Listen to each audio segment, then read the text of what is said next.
ओम गुरु ब्रह्मा गुरु विष्णु गुरुदेव महेश्वर गुरु साक्षात परम ब्रह्म तस्मै श्री गुरुवे नमः। आज्ञा गोटे छोटिया कथा मन रखिथिबे। जो जाति भेद हिंदू मुस्लिम एमानंकु देकी जते प्रकार आपण विभ्रांत सृष्टि करुछंती, साधु सन्यासी मानंकु नेकी जते आपण अवांतर जुक्ति करुछंती, एथिरे गोटे परिचय आज्ञा आपण निजे को निजे पचार निजर परिचय पाइबे। परिवेश जणे दिए, परिवेश जणे दिए निजर पवित्रता,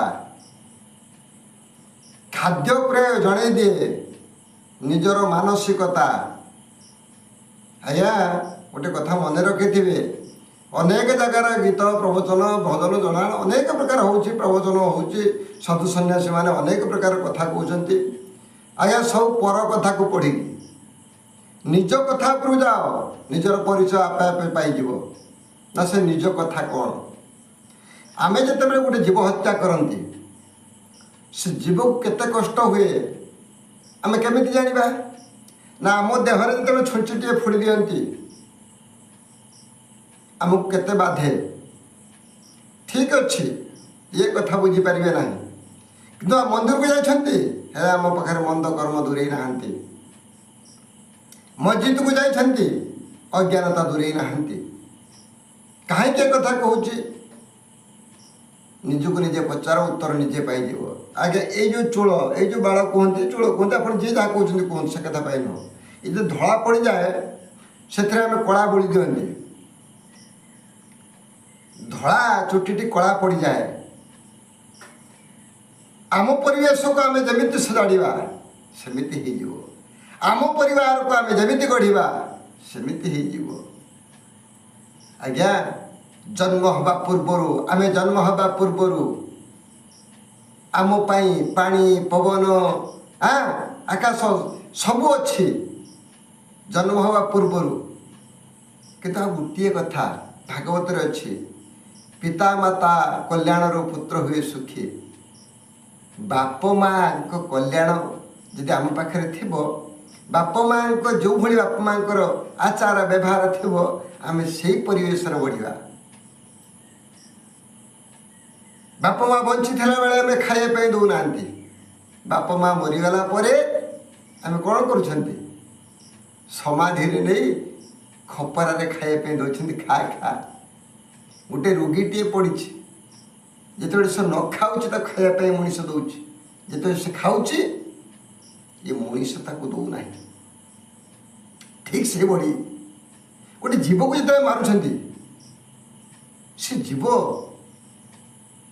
को जिते मारुंट से जीव केते केते कष्ट पाऊँ। अनेक जगार अनेक प्रकार विभ्रांत मंतव्य दे हिंदू मुस्लिमी सीमिति सेमती साधु सन्यासी साधुंकर कर्म को जानते तो साधु क्या कहते? चित्ता चैतन्य गेरुआ वस्त्र पिंधेले साधु कह जाए ना। साधु तार धर्म कौन? समस्त प्रति श्रद्धा भल पाइबा जदि थाए ताकू कहते साधु। साधुर परिचय नुह भिक्षावृत्ति करवा, साधुर परिचय कर्म करिण फल पाई अवश्य प्राणिता हो। कर्म करवा आम जमी कर्म करवा सेमिति फल पाइबा। एक कथा आम जानी शुणी कहीं बड़ भूल करें। कौन कर्म करुँच निजक पचार। आम जो पशुतुल्य खाद्य खाइबा आमर मनोभाव पशु मनोभाव हम, किंतु बाघ खाए मांस, मुर्गुणी खाए ना, मुर्गुणी खाए घास। जानते तो आपण थोड़े चिंता करंतु, उट खाए घास कंटा पत्र घास खाए, हेले उट बहुत बड़ जिते से मुँह लगे खाए ता उठरे सब छिड़ी जाए, कारण से कंटा पत्र बाजे कंटा बाजे उठ छिड़े। किंतु गोटे मृग हरिणी कौन करती उठ छिड़े कि? मनीष मुंडे दिव्यज्ञान देखी संतुष्ट भगवान। कौन ना आम शास्त्र पुराण पढ़ुचु, शास्त्र पुराण पढ़ी। अरे शास्त्र पुराण पढ़ी तो मोर यही विचार आज से हिंदू मुस्लिम एक सब नहीं अनेक प्रकार विभ्रांत मंतव्य दे ये संसार को तुम्हें परिवेश को दूषित कर दे सारे कौन भावुच तुम्हें माने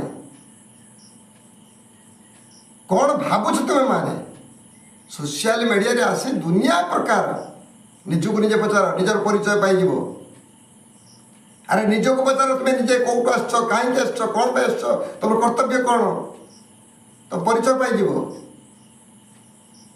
मुझे भिडियोटी करुच्ची ये सब सुंदर कथा टे कान शुणे जो अभद्रमी कथा शुणे से कानटी बंद हो जाए आखि कौन देखे हाथ कौन करे पाद कौटिक जाए मनीष मुंडे दिव्यज्ञान देखी संतुष्ट भगवान ये भक्ति रस जानिले भगवान के पाखे निश्चित समर्पित हो भगवान किए आप जापर भगवान क्या कौन जानते तो भगवान क्या कहते भगवान क्या कहते कि निजक निजे पचार जदि न जान उत्तर माग